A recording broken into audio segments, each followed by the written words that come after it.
Exactly. Before menstruation, during ovulation, that is intermenstrual white discharge is also common.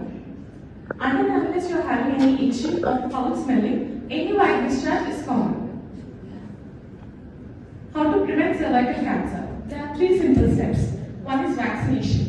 Vaccination against HPV virus, pap smear testing, it's a cervical cancer screening test, it's a cytology test, and HPV testing.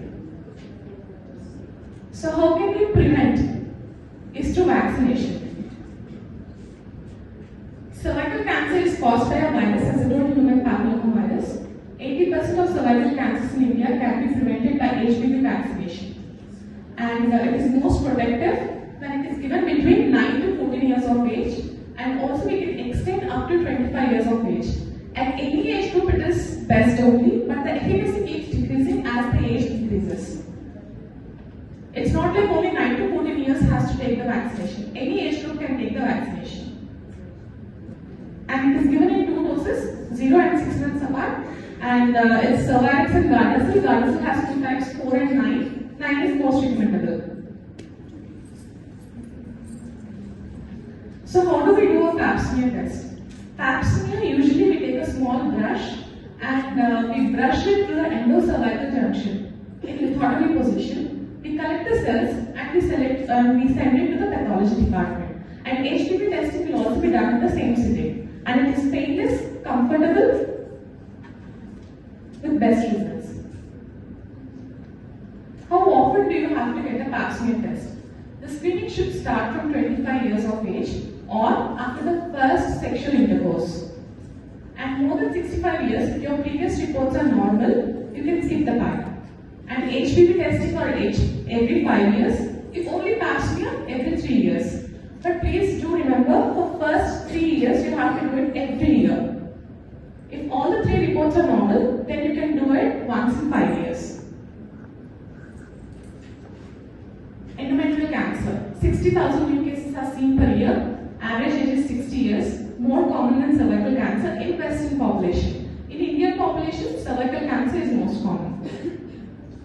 So what are the symptoms? The same. Abnormal vaginal bleeding, bloody white discharge, or painful sex and pelvic cramps. Any bleeding during perimenopausal age group or postmenopause should be examined by a doctor. What are the non-modifiable risk factors? Increasing age, early menarche, late menopause, PCOD, estrogen secreting tumors, and type 1 diabetes. Modifiable risk factors are unopposed estrogen replacement therapy, tamoxifen used in breast cancer therapy, nulliparity, that is not having kids at all, obesity, metabolic syndrome, and type 2 diabetes, sedentary lifestyle consumption, red meat, alcohol, and fatty foods. Do we have a screening test for endometrial cancer? No, we don't have any screening test, but depending on the symptoms, we can undergo transvaginal ultrasound and an office endometrial biopsy. As pap smear, office endometrial biopsy is done in OP procedure only. Just we will pass a small, non-painful pickle-like thing into the endometrial canal and we collect few cells from there and send it to the test. It does not require any anesthesia. It is done on OPD basis. Ovarian cancer. Ovarian cancer ranks 5th in cancer deaths among women. Lifetime risk of getting ovarian cancer is 1 in 78. And 250,000 are diagnosed every year globally, and 140,000 deaths are seen. What are the risks? Age, BRCA mutations, that is breast cancer mutations, family history of having breast and ovarian cancer, hormone replacement therapy, if it is taken for more than 5 years.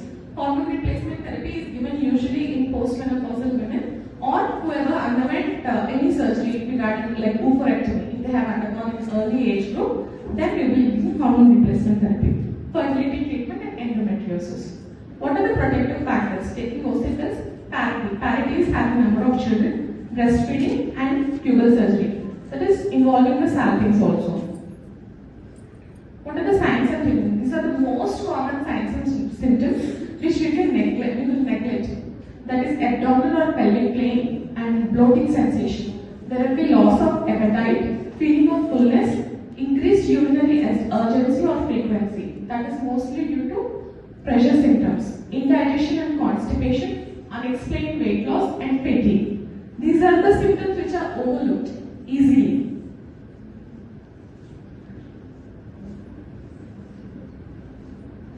So this is a small box symptom index which consists of pelvic pain, abdominal pain, increased abdominal size, bloating, feeling of fullness, difficulty in eating, and symptom index was considered positive if a woman had any of the 6 symptoms present for less than 1 year that occurred more than 12 times per month.